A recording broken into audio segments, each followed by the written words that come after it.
If you've missed any of the earlier episodes of the Great Tastes series and want to see the shows and get all the recipes, go to greattastesmb.ca.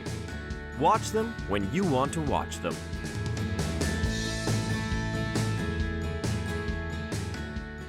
We are celebrating International Year of the Pulses here on Great Tastes of Manitoba tonight. It's Saturday night. We have Roxanne, Lewko here, Manitoba Pulse and Soybean Growers. Well, first of all, I want to mention the falafel that we tasted just before the commercial break. I'm not really a huge fan of falafel, like I don't mind it, but that was something I would eat on purpose a lot. It was really, really good. You got to try it, greattastesmb.ca. Yes. So here we go now with gnocchi. Yes. Right? Yes. All right. Lentil gnocchi. So typically gnocchi is a potato-based pasta product. We're adding in some lentils. You're using lentils, go figure. Make it a bit healthy. Yeah. So this recipe calls for a puree. And I really want to show how easy it is to make a puree. Okay. So you can either use canned pulses that have been rinsed and drained, gets rid of all the sodium, or you soak your pulses overnight and use them that way. And that's not really an onerous process. Like it's No, you so put them simple. in a bowl with water. And it's even, I would wager, more nutritious and also even less expensive, right? Yes. Like, Yes. not that it is that expensive, but it's just simple. They're a cheap source of protein. Yeah. So to make a puree, for every 1 cup of pulses, you put in a 1/4 cup of water. 1 cup pulse, 1/4 cup water. And puree it. So here we have 2 cups of lentils. I'm gonna add in a 1/2 cup of water. And you basically puree it. If you feel you need to add more water, you can. Okay. You want it to get it to the consistency of canned pumpkin. All right. Kind of that sort of thing. Thick. So let's,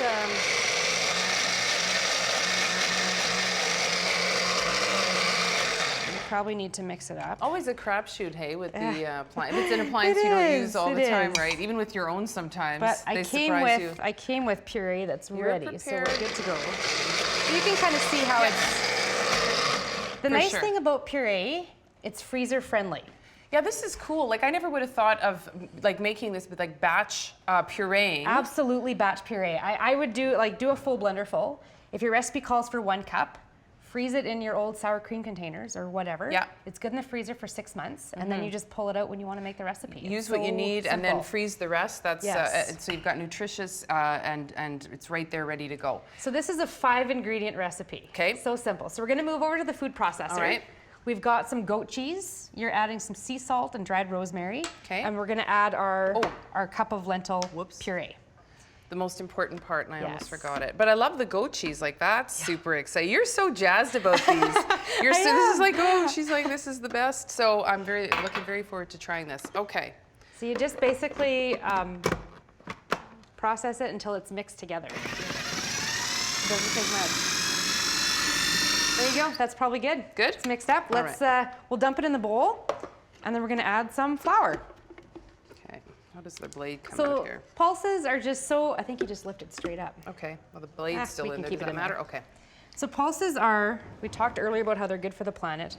They're also so good for people. They're high in fiber, high in protein, low in fat. Just a real superfood. Actually, my boss was at the doctor one day, and he asked him if he knew anything about pulses, and the doctor said, if people ate more pulses, I wouldn't have as much to do. Wow. So that's a fairly bold statement. It's like It is. medicine. And that's Eat your why pulses, people. the batch, and also the commitment you were talking about on that website. If you want to go, I'm going to try eating more pulses this year, and it's like if you make the commitment, more likely to happen, right? What was that Yes. website again? Pulsepledge.com. Pulsepledge.com. You can also find some IOP information at ManitobaPulse.ca. Okay.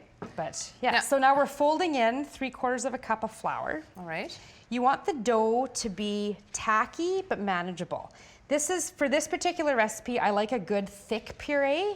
If it was watered down, we'd have to be adding more flour Okay. to it.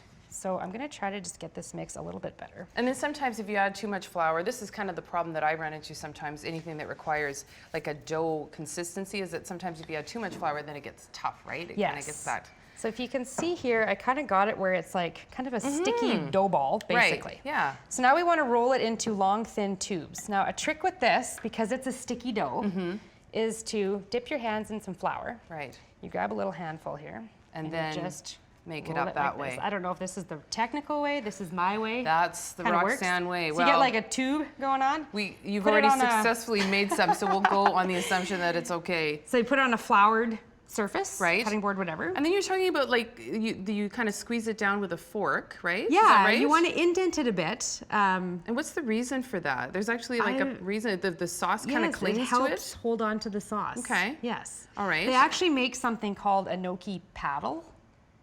If you like It's a all the square little thing that has the doodads- line, and you can just.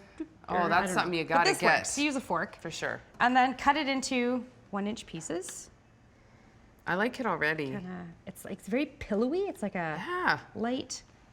And basically, Like looking at it, you wouldn't guess that there's lentils in there. It looks just like straight up dough. and it smells so good. And All then you're right. gonna put it in a pot of salted boiling water. And how do you know when they're done? They're gonna float to the surface. Like a pierogi. Like a pierogi. Once they float to the surface, you can saute them in a little bit of oil or butter. Right. And do they need sauce after the fact? You know what? The first time I made them at home, I honestly forgot about the sauce. I got them to the table and I was like, oh, no sauce. Me and my husband, we liked them plain. Just as is. Well, it's the got goat taste cheese. of the butter was enough, but I would say a white sauce or tomato-based sauce would be Okay. excellent as well. Fantastic. I'm going to give these a go. We're going to take a quick break. And when we come back, Mr. Secretive Ben Rush is going to spring his beverage pairings on us here tonight. Great Taste of Manitoba. Please stay. You're watching Great Tastes of Manitoba, brought to you in part by Manitoba Liquor Mart. Enjoy responsibly.